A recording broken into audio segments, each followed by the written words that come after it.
boas-vindas à nossa explicação de hoje. Muita gente tem a tendência de imaginar a arte como aquela coisa distante, né? Talvez como um monte de artefatos empoeirados guardados no silêncio de um museu. Mas a realidade é muito mais fascinante. A arte é literalmente um componente vivo. Ela respira junto com a sociedade e molda ativamente a nossa experiência humana. É uma jornada contínua de expressão que começa no nosso próprio corpo e se expande até abraçar o mundo inteiro. Então, vamos mergulhar de cabeça nisso, definindo o que a arte realmente é. Esquece aquela ideia de que a arte é só um enfeite bonito. Na verdade, é uma esfera de influência humana que está sempre em expansão. É uma forma de linguagem super complexa, sabe? E é através dessa linguagem que sentimentos, histórias e visões de mundo ganham vida. E mais do que isso, a arte atua como uma ferramenta absolutamente vital de comunicação social e política, refletindo as complexidades de qualquer época.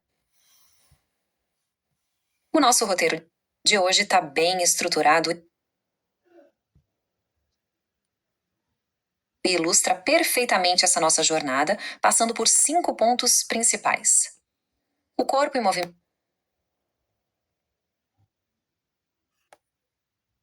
Força da música. Linguagem visual e espaço. Teatro e mídia crítica. E, para fechar, arte, patrimônio e vida. Vamos lá? 1. O corpo em movimento. A gente vai começar com a ferramenta mais imediata que a humanidade tem: o nosso corpo físico se movendo pelo espaço. E o que é muito interessante sobre o conceito da quinesfera é imaginar isso como uma espécie de bolha pessoal e invisível que cerca cada um de nós. Essa bolha dita o alcance exato de toda a nossa expressão física. Seja estendendo os braços ou dando um salto, a quinesfera é o limite natural e o palco primário onde qualquer dança ou improvisação acontece. Agora, reparem como o corpo organiza esse espaço imaginário usando 4 fatores críticos de movimento. A gente tem o tempo, que define se a ação dura muito ou pouco. O espaço, que mostra para onde o corpo vai. O peso, que traz aquela sensação de leveza ou de uma força impressionante. E a fluidez, que dita se o movimento é contínuo ou se tem interrupções bruscas. Esses são os verdadeiros blocos de construção, a base de qualquer coreografia elaborada ou até daquela improvisação mais espontânea. O ponto crucial de tudo isso é ver como as danças populares brasileiras representam uma mistura simplesmente magnífica de 3 matrizes culturais. A gente tem influência indígena, com rituais super ligados à natureza e o uso de flautas e maracás. Temos a matriz africana, que usou danças em roda e tambores, como o caxambu no jongo, atuando como verdadeiras ferramentas vitais de resistência. E a matriz europeia, com estruturas e marchas militares que, ao se misturarem com a capoeira, deram origem ao ritmo acelerado e acrobático do frevo em Pernambuco. São símbolos fortíssimos da nossa identidade histórica. Vamos avançar um pouquinho e ver como isso chega na era moderna. O contraste entre aquelas danças de roda ancestrais e os chamados corpos híbridos de hoje é fascinante. O movimento evoluiu demais.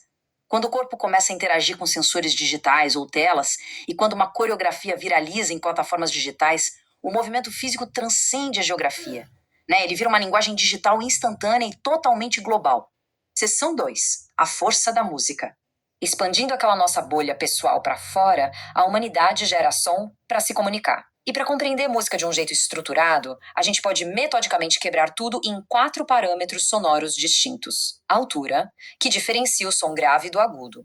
A intensidade, que é basicamente o volume, forte ou fraco. A duração, que é o tempo desse som. Mas prestem atenção no timbre. O timbre é a identidade sonora. É exatamente ele que permite que a gente saiba que um violão e um tambor soam diferentes, mesmo tocando a mesma nota. Essa organização é a base de toda a composição musical. Isso ilustra muito bem a mudança gigantesca na forma como a música é produzida e consumida. Historicamente, aqueles instrumentos acústicos e clássicos, como violinos e pianos, eram muito usados para projetar poder e grandeza lá nas igrejas e cortes reais. Hoje a história é outra. A inovação trouxe as tecnologias digitais, tipo aplicativos de produção musical em computadores. É uma verdadeira democratização sonora que coloca o poder de criar música na mão de qualquer pessoa que tenha um pouco de tecnologia à disposição. E, analisando de forma bem imparcial, a música atua quase como um espelho para os conflitos e celebrações da sociedade. Ela cumpre funções sociais muito específicas. Pode ser um ritual religioso de conexão, uma grande festa coletiva ou até mesmo uma música de protesto.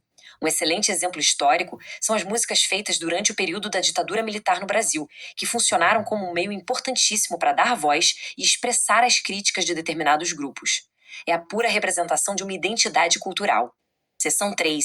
Linguagem visual e espaço. Saindo do som e indo direto para a visão, a gente vai explorar como a expressão humana toma forma física. Existem elementos visuais brutos que são fundamentais. Assim como a gente viu na música, estes são os materiais que os artistas manipulam para construir significado visual. A simples união de uma linha com uma cor já cria uma forma. Se a gente adiciona textura e situa isso num espaço, pronto. Nós temos desde o mapeamento de um desenho bidimensional até a construção de uma escultura super elaborada em 3 dimensões. Agora, notem como a arte visual moderna simplesmente se recusa a ficar confinada àquela exposigrafia tradicional de um museu. Ela transborda para as ruas na forma de intervenção urbana, usando grafites e lambe-lambes para dialogar cara a cara com o público. E mais, a arte está aí abordando questões urgentes do nosso tempo, tipo a sustentabilidade. Ela ganha uma vida nova ao transformar lixo e materiais recicláveis em esculturas incrivelmente provocativas. Seção 4. Teatro e mídia crítica.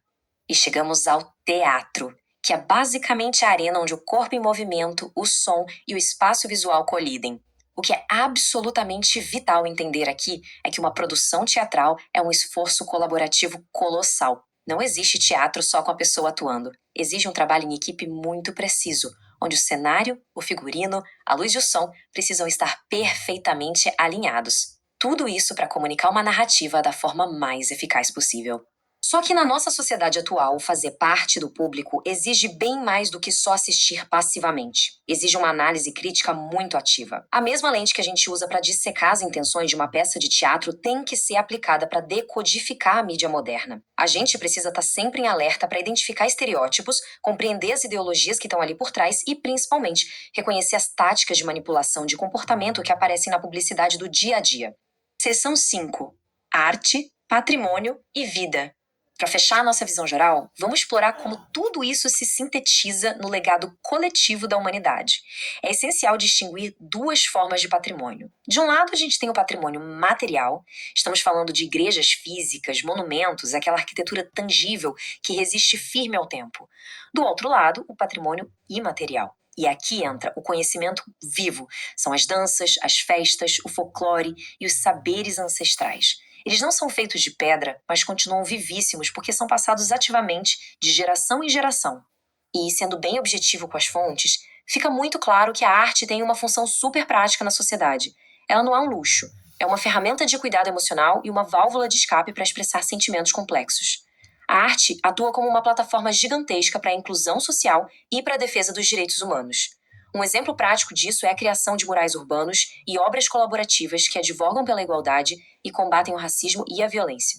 Chegamos ao final da nossa explicação, mas eu não poderia terminar sem deixar uma provocação daquelas para a gente pensar. O Zeitgeist é uma palavra que representa o espírito e as ideias de uma determinada época.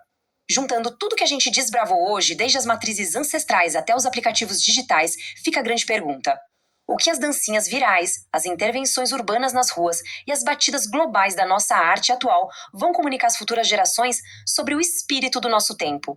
Fica aí essa reflexão que demonstra o poder contínuo da arte. Muito obrigado por acompanhar a explicação de hoje e até a próxima!